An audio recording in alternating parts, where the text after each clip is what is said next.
Hi, everybody, and welcome to another episode of the Double 18 Podcast. I'm your host, Stephen Negishi. Thank you for joining us on this Monday night.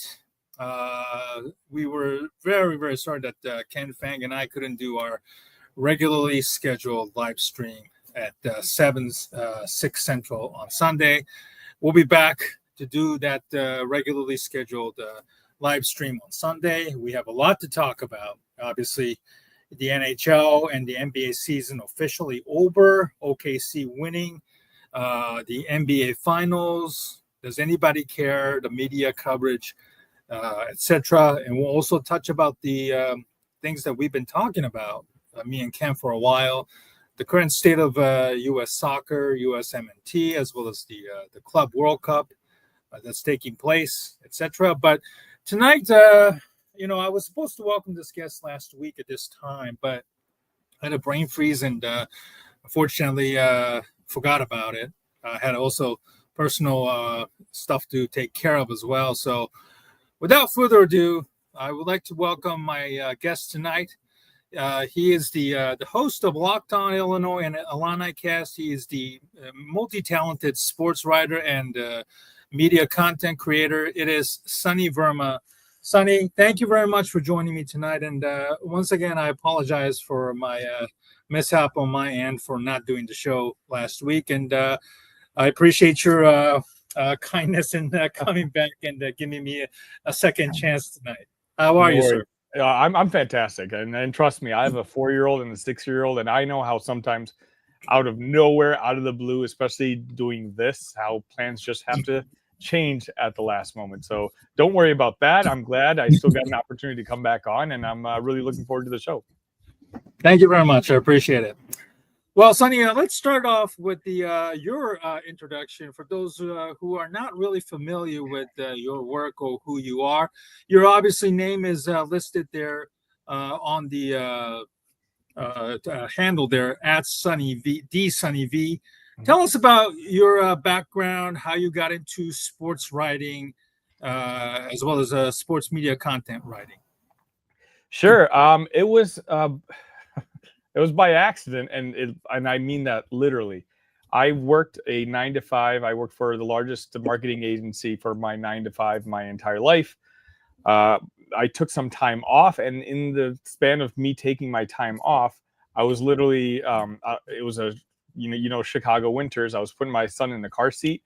I was hit by a vehicle, and I got 26 stitches all over my body, 13 staples on the top of my head, sprained knee, dislocated spine, and the worst part of it was I've got a concussion that's probably going to last the rest of my life. And so for a while, I was having trouble even putting sentences together and whatnot. I talked to the best concussion doctors in the world, and they gave me a little game plan to get back to me being what I, air quotes, normal.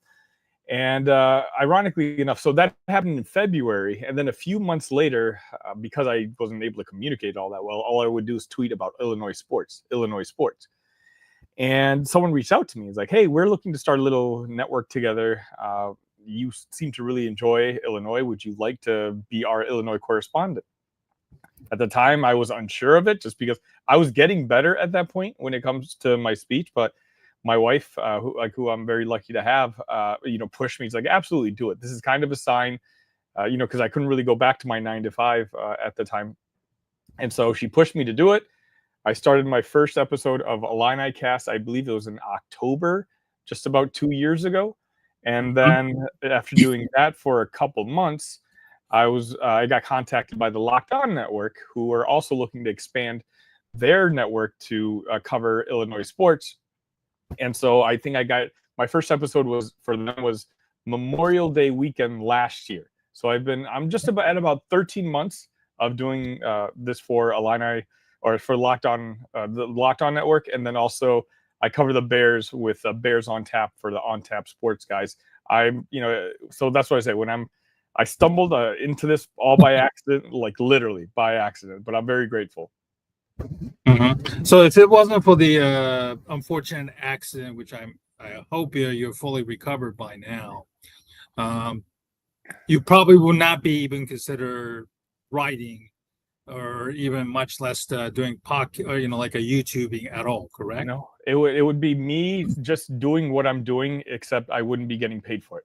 It'd be me what I've been doing my entire life, just talking sports with my friends, my buddies, and whatnot. It was Yeah. me. I'd always thought about opening up a YouTube channel, but I just never took that extra step. But then all of a sudden, when I had all the time in the world, again, I'm very lucky. I have a super supportive wife who just kind of pushed me. She's like, look, she jokes around that she can bring me around any of her friends, because no matter what sport that her friend's boyfriend or husband follows, she knows I can have a conversation with them, because she jokes around I have no hobbies outside sports. So she's like, hey, just give it a chance. I wasn't getting paid, obviously, at the start. It was more so just do it for fun, just do it so that your brain neurons keep firing and whatnot. And fortunately for me, I think, like 5-6 months after I just started podcasting, the Locked On Network reached out, and here I am today. Super grateful. Mm-hmm. Did they just kind of reached out to you out of the blue, or did you know somebody from their network, Locked On? It's a pretty big network, I would. Yeah, no, I didn't know anybody. Again, they were looking for a couple different schools at the time, and so I spoke to them, and then didn't hear back for a couple months, and then I reached out to them again, and they decided, they wanted to move forward. And again, I think it was the last week of May last year is when I had my first episode. When did you knew that you made the right decision to leave your 9-to-5 corporate job for this like a literally I don't want to say one-man gig, but I'm sure you're the the chief officer in your own operations, from writing your own content to producing, etc., etc. When did you realize, okay, I think I'm finally made the right decision? Because I'm sure there was a part of you were hesitant about leaving your corporate job, which I'm sure that was everything for you before the accident, and maybe had a come to Jesus moment about going through that scary life changes, and Absolutely. maybe like a life in the crossroads, etc. It was one of those where again, I didn't choose not to go back to 9-to-5. I just simply couldn't, because I was in between work, and at the time there was no way I could do an interview. Like, at least for the type of work that I was doing previously, I just couldn't put it together. I don't even to this day know if I made the right decision. I can probably go back to that 9-to-5 now, but I'm just so grateful for all the momentum I've built. Locked On Illini somehow is already over 3,000 subscribers in only 13 months, as I mentioned. When I had started Illinicast, that was the second biggest channel, Illini channel, in existence, behind only 24/7. And since then, I've built Locked On Illini to be the second biggest channel. And again, it's just me, as you mentioned. I'm writing everything, I'm editing everything, I'm producing all the episodes.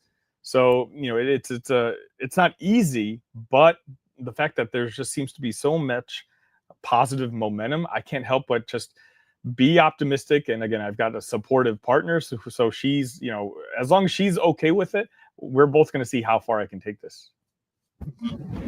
I don't want to be that guy, but I think a lot of people, especially dudes like myself, I'm foraying into writing myself as well. So is Ken, who is the associate editor of sports media blog Awful Announcing, which I'm sure you are very, very familiar with or without Ken, of course. But I think a lot of people want to kind of get into it and then maybe be successful, at it, especially in this day and age where legacy media or large corporate media is having so many layoffs, and the reliance of AI in content writing, and which of course that leads to layoffs and mass restructuring, etc. But for those who are, you've been in there you had skin in the game for quite some time now. I think a lot of people ask me, do you make any money out of this? And I'm like, no, I don't make money out of it. But do you make any money out of what you do, and then what is it that that keeps you going with what you do with Locked On Illinois and Illinicast?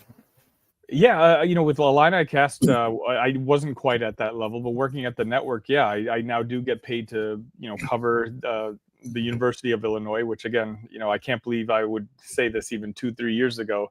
I joked around. I had a conversation with my wife's coworkers this past weekend. If you had told 13-year-old Sunny that, hey, when you're older, you're going to be talking sports for a living and you're going to be, hopefully turning it into a career, you're going to be paid for it, I would have not believed you.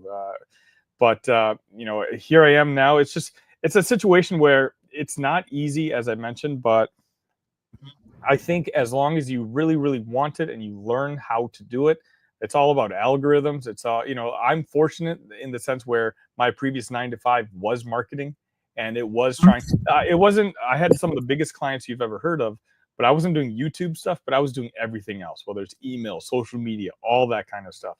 So once I decided to switch to this medium, the same work that I'd always been doing on the other mediums, I basically just consolidated all that energy into YouTube, learning everything I could about YouTube, what it takes to succeed, how to get noticed, etc. And that's how I brought myself to where I am today. Oh, so you already had somewhat of a transferable skills from your previous work, and then it just was able to kind of apply it and also improvise it as you went along, right? Exactly. I didn't have YouTube experience per se, my clients, but again, all the different social medias, I did email marketing, all that kind of stuff. But because I always had to stay on top of things in those mediums, right?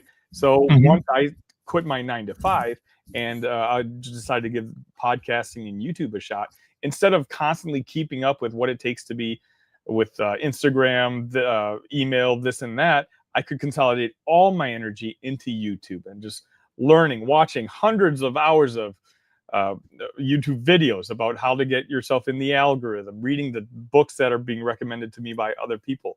And just once I was able to do that, concentrate on that, then implement it to my own show, Illinicast, and now Locked On Illini. And, I help out with Bears on Tap as often as I can. It works out. It's worked out so far. Mm-hmm. Are you a University of Illinois alum? I got my MBA there. Oh, okay. Yeah. Oh, okay. That's good. That's good. What was your MBA in? Is it marketing? Business, digital marketing. Digital marketing is what I got. Ah, okay. Okay. Yeah. So it kind of makes, again, it all kind of makes sense. Absolutely. My guest tonight is Sunny Verma, who is the writer and the host of Locked On Illinois and Illinicast, joining us on the Double A Team podcast. What was your childhood like growing up in the United States? Your parents probably came from India, I'm assuming. Okay. Yeah. They came from India. I mean, it was a very normal childhood. I don't know if you're in the Chicago suburbs, but I grew up in the Chicago suburbs. Grew up in Lombard, and then grew up in Naperville. Went to high school in Naperville, and then it's again, even as a kid, the only thing I cared about is like at my age, I got to live through, like in my most impressionable time as a children, all I got to do was watch Michael Jordan win championship after championship after championship, and so that had a huge impression on me and made me love sports. And so, that transferred over to the Cubs, the Bears. I've been a season ticket holder of all of them. Bulls, not the Bears. Bears, I've been on the list for like 15 years. But Bulls, Blackhawks, even the Chicago Fire. Like, there's no Chicago team. Obviously, this was all before I had a family where I could actually make it out to these games. But I've always been a fan of sports, and again, it's just by some chance I ended up being an adult and making a career out of it. Well, me and my co-host Ken Fang, we started this about 4 years ago at the height of the pandemic. Early on, our community, as you know, were very much under attack, linking to the COVID diseases. And at the same time, we started this YouTube channel because we also wanted to promote people like you who work in an industry that's not really well represented, Right. in sports media as well as the entertainment side of it. But was there anybody that you put kind of particularly looking up in the industry, before you kind of, jumped into this full time, or was there somebody that, whether it's an Asian or non-Asian, Caucasian, American, male, female sports writers or sports broadcasters that you kind of enjoy and look up to? I wouldn't say like look up to, but again, like I've been a podcaster since the beginning in the sense of listening to them.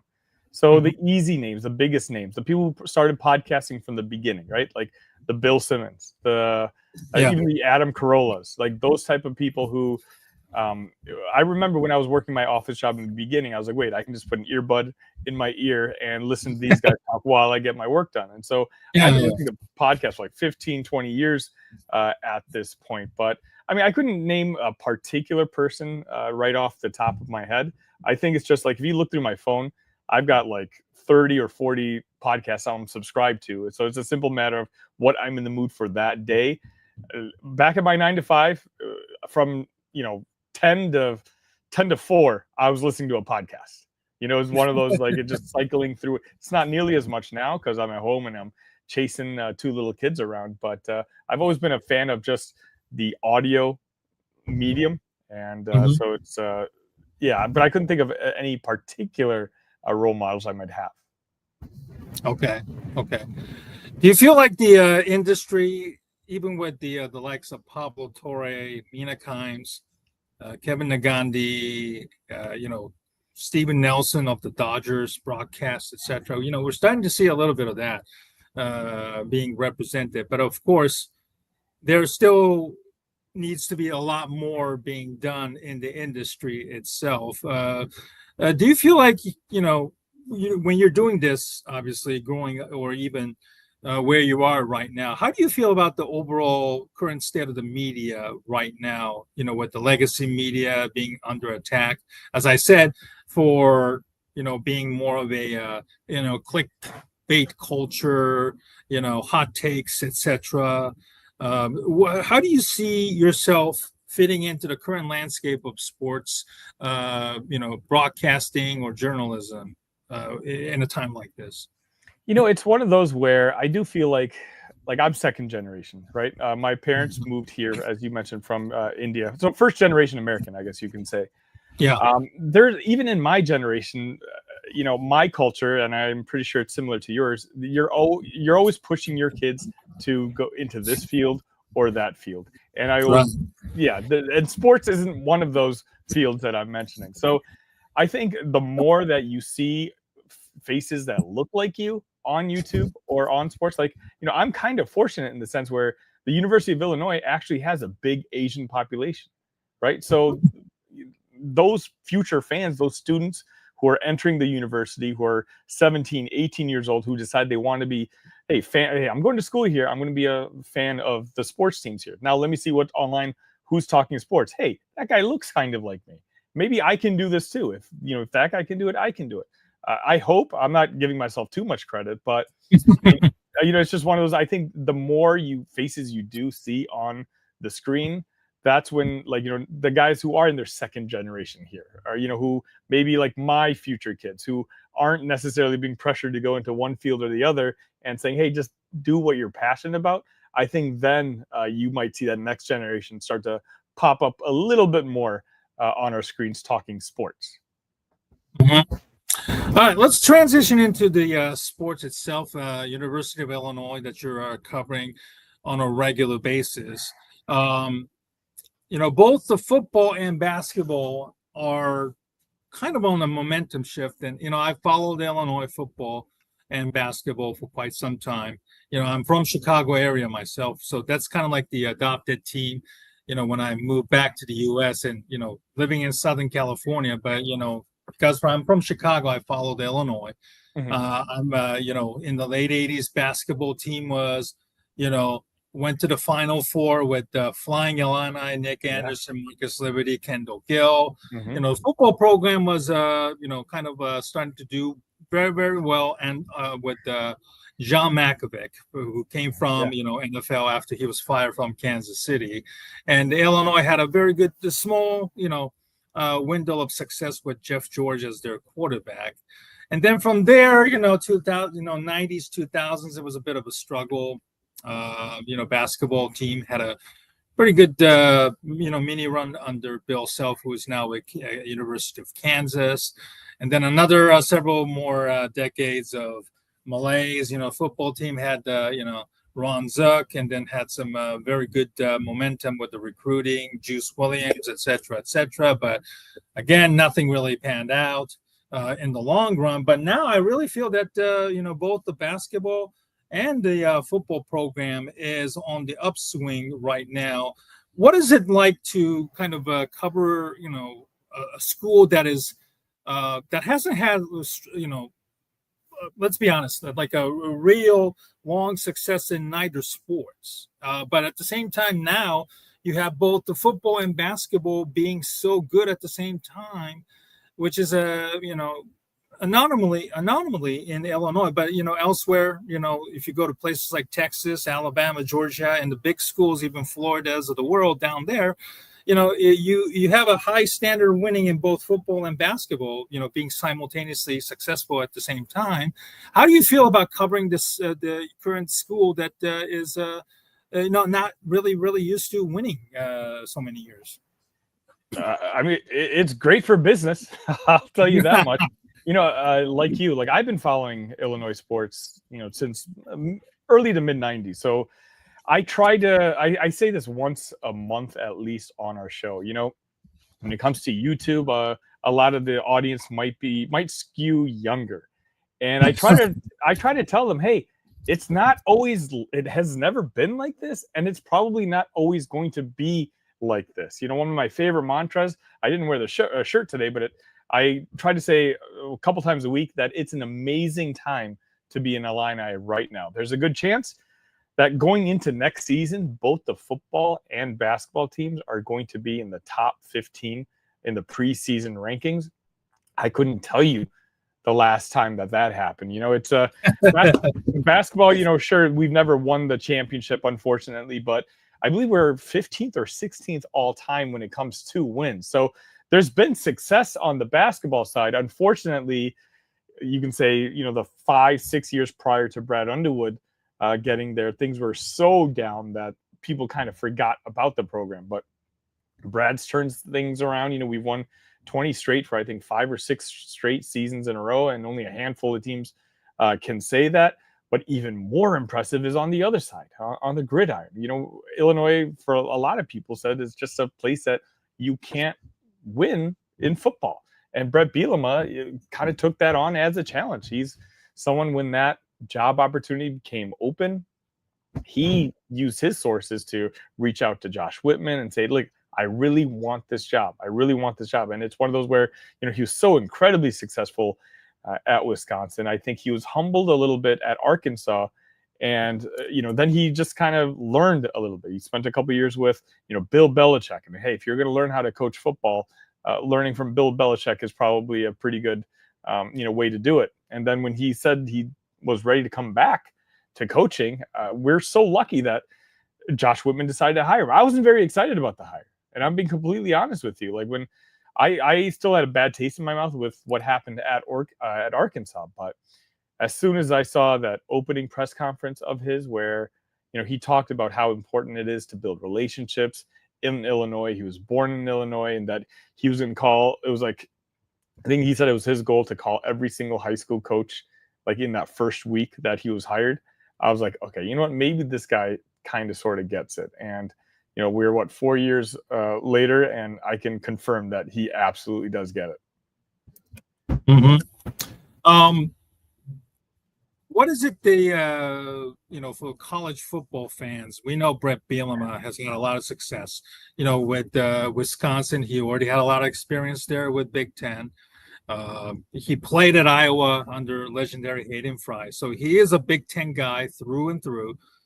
He decided to jump to Arkansas in a tough SEC team that has kind of a, since moving to SEC, he really kind of been the bottom echelon school in terms of football, going, very, very difficult going up there. He was unfortunately fired, let go, went to New England to, recalibrate himself or, rebrand himself under Bill Belichick, won a couple of Super Bowls there, obviously. What is it about Brett Bielema that, people are misunderstanding, or what is it about Bielema that's why he's having this so much success all of a sudden now? If you're not an Illinois fan, you just see Brett Bielema and his over-the-top personality. When he was younger, he was winning. I think he won a couple of Rose Bowls, and he was like 35 years old. That's younger than I am now. So like he was brash, young, and yeah, at the time he was absolutely the correct word is probably cocky.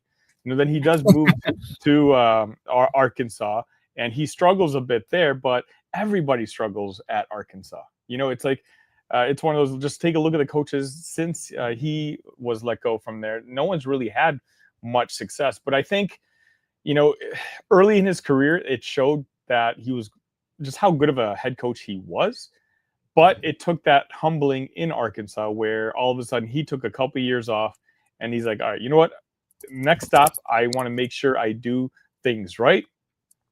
And that's basically what he does. Now he knows any interview you watch with him. I love to read the beat writers, at Illini Inquirer, Orange and Blue, all those guys. Like they'll show you that like everything that Brett Bielema does is for a purpose. Like the way you greet someone at the door, the last thing as they're walking out the door, it's all purposeful. And that's just comes from experience. Like the talent was always there, but now he's combined that talent with just experience. And I think that's why he's able to do what he's doing at Illinois today. Are you surprised that, he's able to do this quickly? Because 2021, of course, was the COVID year. The schools were kind of struggling. Despite finishing 5-7, we know the crazy 8 overtime game against Penn State that really put them back on the map. Next year, they finished 8-4. They lost the bowl game, unfortunately, against Mississippi State, which sadly lost Mike Leach and had a lot to play for. And then the expectations were high. The following year, I believe they finished only 5-7 as well. And then last year, they finished 9-3, which was kind of a shocking on its own. But I think as a fan, I want to see this school do very, very well. They have to have a back-to-back winning seasons first and foremost. But what is the current state of the football team right now? Is there like a little bit of I don't want to say cockiness or confidence that's, starting to build from this team, and that they're ready to, elevate themselves once again and carry that success from last year into this year? Or is there things that you need to kind of is there things that we need to kind of worry about a little bit? And there's always something to worry about. It is Illinois football, but last year, Illinois was one of the youngest Power 4 teams in the entire country. And, they won their bowl game, so that actually got them to double-digit wins. So they were 10-3 last year after beating South Carolina, a South Carolina team that a lot of people were saying should have been in the college football playoff. Going into that game, Illinois was, I think, 7.5-point underdogs. And so, Illinois obviously comes out victorious against an SEC opponent. As I mentioned, last year, one of the youngest teams in all of college football, they're bringing 18 of 22 starters back this year. So now they're going to be one of the older teams in college football. The schedule-wise, you have Ohio State, which, of course, is going to be a tough game. And it's going to be, I call it the Verma Bowl because my wife is a Buckeye. So we're going to be going to Champaign to watch that game live. But, you avoid Penn State, you avoid Michigan, some of the other teams that are going to be perceived to be very good in the Big Ten Conference.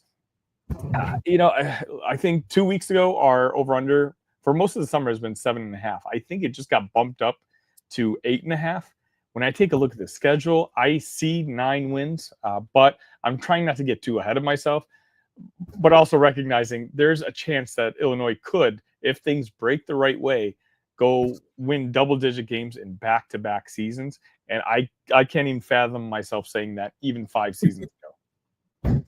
Yeah, it's quite a turnaround for a football program that is suddenly, after going 9-3, winning the Cheez-It Bowl, beating South Carolina, beating for the first time. I think they beat an SEC team in a bowl game, the first time ever.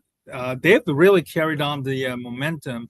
In the recruiting side, they have been on quite a heater just last week, or even as a whole.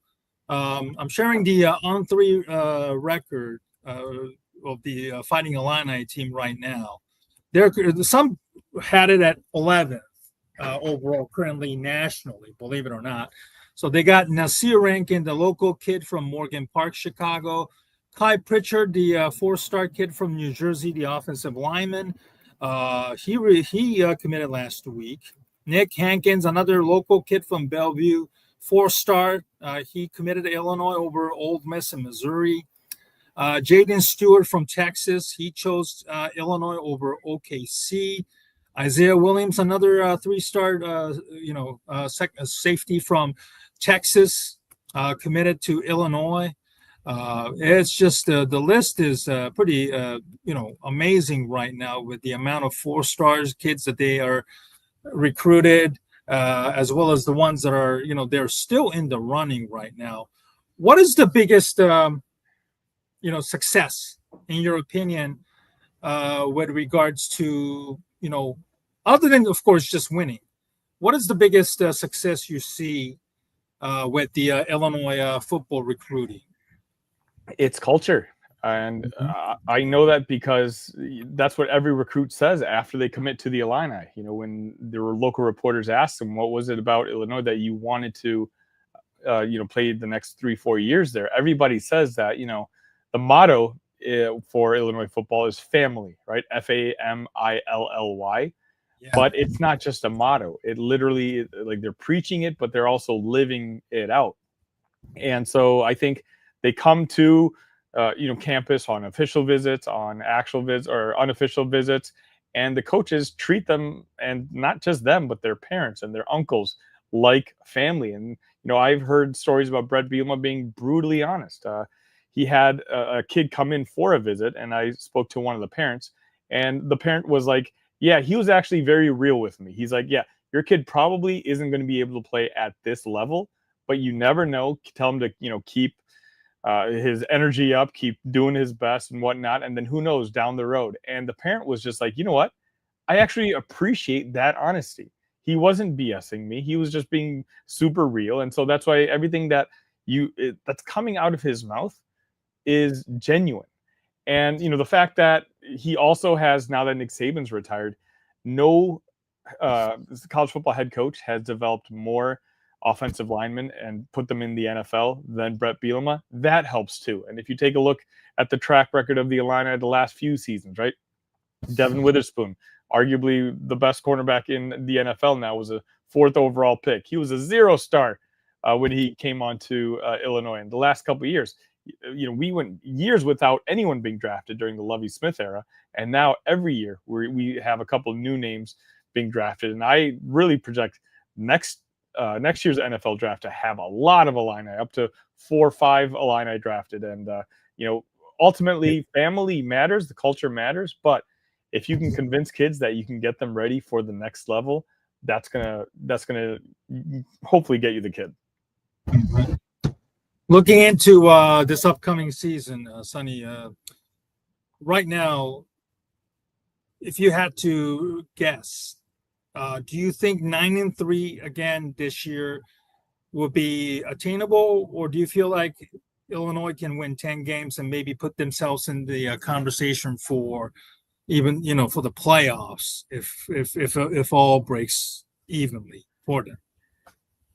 I think that playoff spot is there for the taking. I'm not saying that's an expectation, but I'm also, not saying that it'd be a complete shocker either. Again, when you look at that schedule off the top of my head, the only one that I can say, yeah, we're probably going to lose is going to be Ohio State. I think USC comes to Memorial Stadium. It's going to be tough going to Wisconsin, but I believe that's later in the season. And at that point, who knows? The Badgers have one of the toughest schedules in the entire country. Luke Fickell's seat could be super white hot at that point. And so, we don't know what the circumstances are going to be there. It's going to be hard to go to. I think they go to Washington. That's going to be a tough game just because you're talking about, going cross country, and Washington's, always historically a tough place to play at. But, it's just me saying, like, I'm just confident in this Illinois football team. In years past, just, hey, let's not embarrass ourselves. Let's, if we got to 6 wins, I would be elated. We get to go to a bowl game. Now I'm at the point where I give us a chance at winning 11 out of these 12 games. And, I haven't said that before in my life. Mm-hmm. Let's switch over to basketball. Illinois, under Brad Underwood, is finally starting to, make into the national headlines. They went to, Elite Eight against the Connecticut. They were unfortunately beaten badly. And Connecticut, of course, went on to win the national title back in 2024.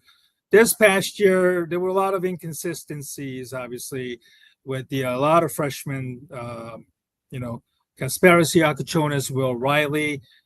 They, one of the 2 highest top recruits in quite some time for the Illini basketball program. They went to the round of 32 before they lost to Kentucky, unfortunately. Now they're retooling a little bit because both Will Riley and Yakachonis are in the draft, one and dones. Obviously, they've never had such talent in the program. Those 2 will likely be picked top 15 in the NBA draft 2 nights from now. What was your overall impression of, the Fighting Illini basketball last year under Brad Underwood with the 2 freshmen? You knew that were literally one and dones, but how do they assimilate themselves? How do you think Underwood handled the the rotation and the offense and the defense and everything? That was quite an up and down season where they lost quite a bit of games to schools that they should have probably won, in my opinion. What do you think about the basketball program this past year? It was a up and down season, but you mentioned 2 years ago, Brad Underwood went very experience heavy. He had Terrence Shannon Jr., who was in his 4th year in college basketball, Coleman Hawkins, Marcus Damask, I believe, was in his 4th year as well. Very experience heavy. And so we knew that this past season was going to be tough because Brad Underwood had to replace 9 guys on his rosters. And it ended up being 10 guys because we found out just hours before the first game that Ty Rodgers had decided that he was going to redshirt for the entire season. So, when you talk about turning up the difficulty on your job, Brad Underwood had a very tough undertaking. I think he had a great pickup in Kasparis and Will Riley. I just wish they both could have hit their strides together. Kasparis Yakachonis, the first couple months of the season, was one of the best players in the entire country. His name was being mentioned as a possible All-American mention at one point. Then he got hurt. And then I don't think at the end of the season he quite ever fully recovered. And I think the Illini fan base, got a little frustrated, probably understandably, with some of the turnovers he had and some of the mental mistakes that he had. But then, the last 2 months of the season, Will Riley all of a sudden blossomed into the player that we heard he was going to be. He was the highest rated recruit that Illinois has gotten since D. Brown. So it's been a very, very long time. But at the beginning of the year, it looked like he was supposed to be a shooter. But when we saw him on the court, he was scared to shoot. And when he did shoot, he wasn't making them. But, late January comes around, and it really seemed like he kind of turned the corner a bit. In my opinion, he was the best player on the team at the end of the year.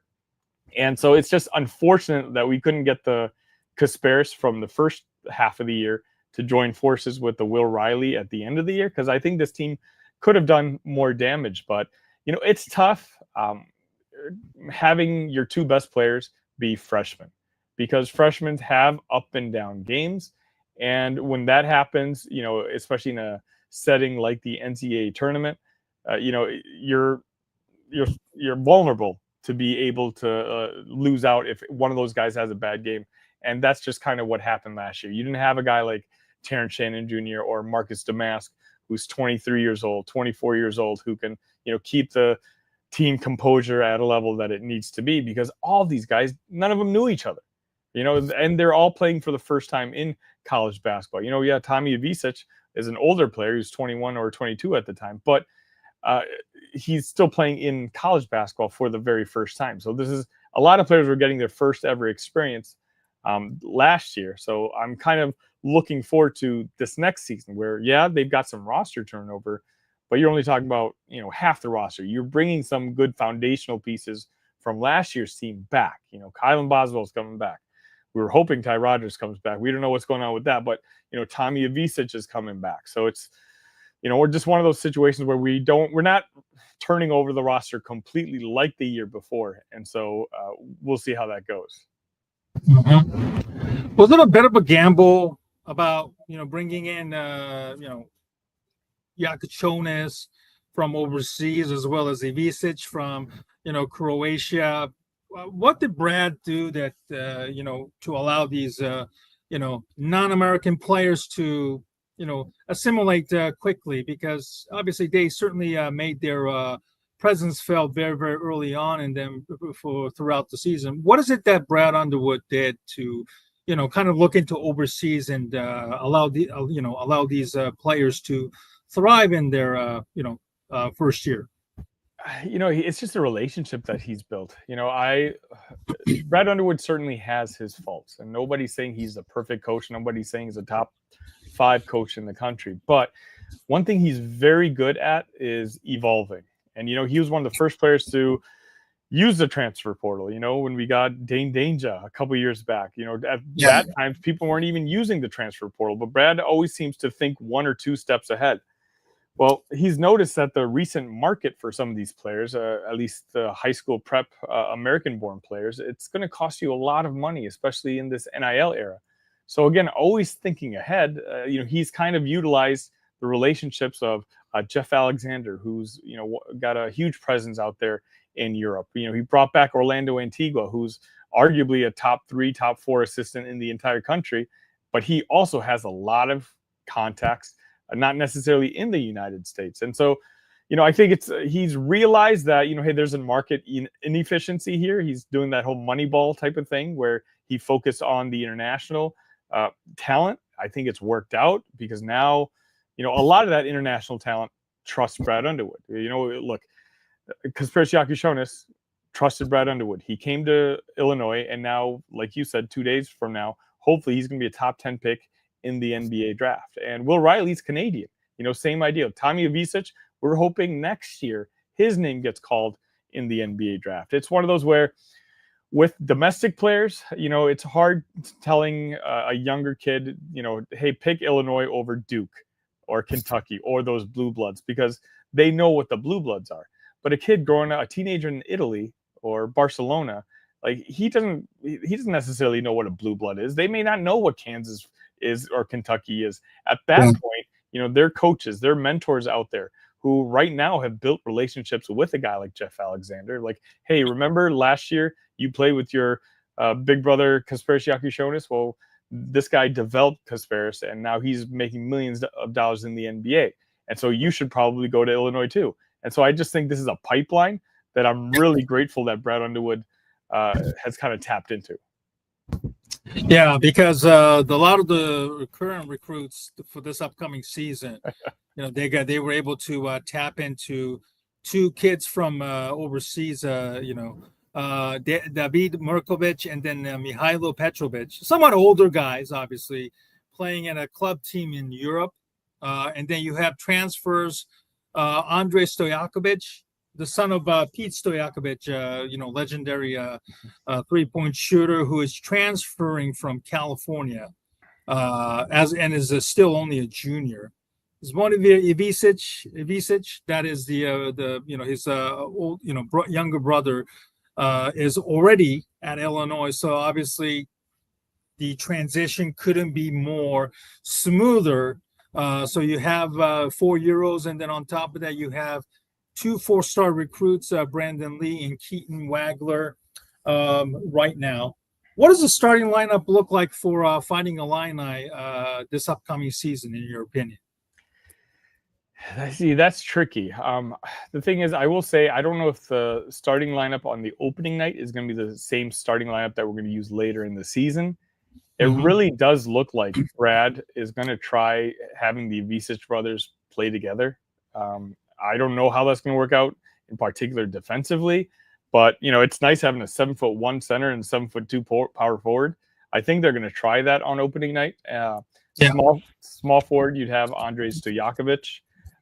Point guard, I think you're going to have the new kid, Halo Petrovic, and at the number 2, I think that's where Kylan Boswell is going to slide in. Again, if Ty Rodgers was going to be playing, I'd probably slide him in there somewhere, but it looks like he's got an injury that's going to keep him out indefinitely. So I think that's probably the lineup I'd have to say. But I don't think the Ivisic plan is going to work all season long. I think at some point he's going to stagger those two a little bit and maybe more so go for the game plan of always having an Ivisic on the floor at the same time. At least for me, that makes more sense. But Brad Underwood gets paid a lot more money than I do to make these decisions. Obviously, yes. My guest tonight is Sunny Verma, who is the writer and the host of Locked On Illinois and Illinicast, that is site dedicated to all things University of Illinois athletics. So with the draft 2 nights from now, Illinois for the first time has 2 players who are probably likely, could go very, very high, both players. I don't think the school, in the past, they've had one player who goes, who gets drafted high, et cetera, et cetera. The last NBA first rounder from the Illinois will be Terrence Shannon, who had a rookie season with the Minnesota Timberwolves, et cetera. Probably the last top 5 player chosen, if I'm not mistaken, is Frank Williams. Or Darren Williams. What was that? Darren Williams. Oh, Darren Williams. My apologies. Darren Williams, I believe, was a 5th overall pick with Utah back in 2005. Who was the catalyst on that team that finished runner-up in 2004, 2005 before losing to North Carolina in the championship game. What is the ceiling of both Riley and Yakichonis as a player, and how do you see their NBA future in your opinion? I really think it's going to be a matter of fit and where they end up at. I was super excited when Terrence Shannon Jr. got drafted by the Minnesota Timberwolves. I was bummed, as were a lot of Illini fans, that he had fallen so far in the draft. We all thought he would go a little bit higher, but we spun it positively. Hey, Minnesota is a team that just went to the conference finals, I believe, the year before, where they lost to Dallas. And so this could be, a good culture. He can play behind Ant Williams. They've got a lot of guards there. He can play because he was already physically ready to play in the NBA. Arguably, the year prior, in college, he looked like an NBA player playing with college basketball players. But I think it's fair to say over the regular season, he really didn't play all that much, at least not to the satisfaction of Illini fans. I think Kasparis, he can be a nice, solid, all-around guard at the NBA level. I do have worries about what his offensive arsenal is going to look like, because that step-back 3 is not going to work with more athletic NBA defenders in front of him. We loved watching it in college basketball, but he's going to have to figure out a couple more moves. But he's a 6'5" point guard. The NBA loves size, and so I can absolutely still see him have a nice and productive year. Will Riley is kind of an X factor for me. I really hope he goes to a team that's patient with him, but that's going to give him an opportunity. I would have loved for him to come back to the NBA or to Illinois for one more year, just to really develop. And if he had come back on this team, he would have been a potential National Player of the Year candidate. But he's a little skinnier. He's on the skinnier side, and for him, like his offensive skill set is absolutely there.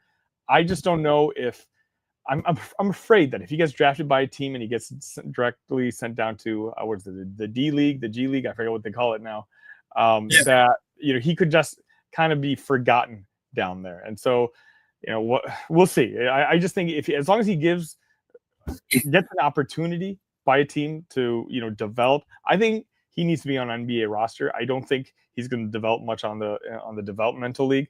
So it's really a matter of fit. Talking about the athletic director, Josh Whitman, obviously he's a former football player with the program. He knows Illinois. Since he was named, obviously, he's hired Lovie Smith to help kind of restart the football program, and then switched over to Brett Bielema. He also hired Brad Underwood. That's his only basketball hire so far right now. What is it about Josh Whitman and his leadership that has kind of helped help with the resurgence of the program? And what is it about Josh Whitman that people don't know about? And you didn't even mention Shauna Green. Illinois basketball. Oh, I apologize. The female football. Yeah, no, I mean that's fine, but it's like Illinois women's basketball was arguably the worst women's team in the entire country. And he went out to, I believe she was from Dayton, and he signed Shauna Green, and she's completely turned the women's program around. It's one of those things where I say this on the show all the time. Illinois fans need to be so incredibly grateful that Josh Whitman is an alum of the University of Illinois. He has a love for the university. He played football for the school, because if he hadn't been playing here, if he wasn't an alum, another team would have snatched him up by now. He's someone where every time you listen to, you can tell he went to law school. He's very articulate. He has a vision. He knows what he wants. And, it's just whatever he decides to do after he's done with Illinois, I know for a fact he's going to be super successful doing. He could be the Big Ten commish if he wanted to at some point. He's just that good. There's not a single other athletic director I would trade with Josh right now. I think he's a big reason that, as I mentioned, Illinois could have a top 15 football and basketball season in the preseason rankings next year. He loves the university, and he has a plan to get Illinois, always in the mix. We're all kind of nervous because, in 2030, 2031, when these next media deal, they all expire. Well, what's college football going to look like then? The landscape's already changing now. It seems like every week there's a new rule.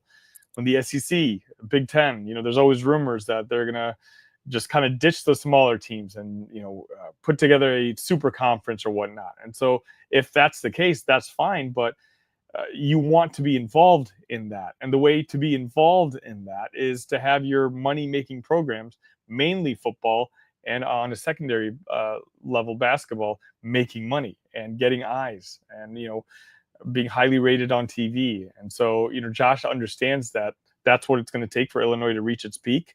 And, I'm so grateful for him. Mm-hmm. So let's end our show on this note. And again, thank you very much for joining me this late. Obviously, the minds of every Fighting Illini fans, both current and the alumni, are wondering, can Illinois sustain success moving forward in both sports? Obviously, football and basketball are the key generation, the key, revenue generator right now. I mentioned that the football program hasn't had a back-to-back winning seasons in quite some time, maybe over 30 years ago. Last time they did, I think 89-90 was the last, 91-92 and so forth. So in an era where, obviously NIL has completely changed the game, maybe for maybe not for all schools. Some school benefited, but some school may have suffered from it because of the lack of NIL funds, etc. Where does Illinois, in both football and basketball, where are they in terms of the NIL and the money, and then can they continue to sustain success as obviously more money is going to be doled out now with the recent ruling of that was recently ruled. Can Illinois sustain success as more and more programs, wealthy donors, etc. Can Illinois keep it up, in your opinion? I think I was very excited to see that Illinois had given contract extensions to both coaches, and they announced it within minutes of each other, to both Brett Bielema and Brad Underwood. They're both at the ages where it looks like this Illinois is going to be their last stop. When it comes to NIL, at least on the basketball side, Illinois can compete in the top 10, top 15. We've got a very rabid basketball fan base. And so, I'm not too worried about the basketball side. On the football side, I think Brett had said that the top spender in the Big Ten Conference spent over $20 million last season, and the University of Illinois spent $5 million. So there's definitely a larger discrepancy there. But again, that's kind of first off, you're grateful that you're in the Big Ten Conference, right? You're going to be making more money than all of the other conferences are making. But even besides that, like the type of coach that you have, Brett Bielema, he doesn't necessarily need the high worth 5-star players. Brett Bielema can take a 3-star with good traits. He can take 4 stars with good intangibles and turn them into NFL players. He can turn them into highly productive college football players. And so I think it's a marriage that works out. I don't know if on the football side we're ever going to be a top 5 NIL team necessarily in the conference, but Brett Bielema doesn't need that. And that's why this partnership just works out so well. And on the basketball side, again, I think the money will absolutely be there, but I like the fact that Brad isn't so stubborn that he's willing to change things if things aren't working out. And so you just take a look at his career since he came to Illinois. He has no problem evolving. And because of that alone, I think again, I can't believe I'm saying this, I think we're in good shape in both basketball and football moving forward, at least while they're head coaches at the University of Illinois. And more importantly, as long as Josh Whitman's in charge. Mm-hmm. Well, Sunny, thank you very much for doing this tonight. You can follow Sunny on his work, LockedOnIllinois.com, Illinicast.com as well. You can see the X account on both channels and outlets as well. As you can see, please follow Sunny on his Twitter X handle at thesunnyv.com. By the way, thank you for Celeste for saying hi earlier. Obviously, my friend Rashab Shakiri, also fighting Illini alum recently. I think he graduated about a year or two ago in accounting. He is also a big Illini fan as well. We do a lot of Bears-centric YouTube conversations, whenever he is available as well. You also write about the Bears as well on Tap Sports as well. Sunny, I'd love to do some Bears conversations with you, with or without Rashab, one of these days. And then hopefully, we get to do a lot of Bears conversation as well as Illinois conversations once the football season begins as well. Thank you very much for coming on tonight. Look forward to having you on again. And please, I wish you nothing but the best in your work on both sites and following and covering University of Illinois athletics. Thanks for your time tonight. Thank you so much for the opportunity, Stephen. And yeah, absolutely. Whether it's talking Bears or Illini or whatever you want to talk about, just shoot me a message and, I'll try to make time for it. I'd love to. All right, folks, thanks for joining us tonight. 136 people joining us on this live stream. We'll be back again this upcoming Sunday on our regularly scheduled live stream with me and my co-host, Ken Fang from Awful Announcing. Till then, have a great week, and we'll talk to you then. Take care, everybody.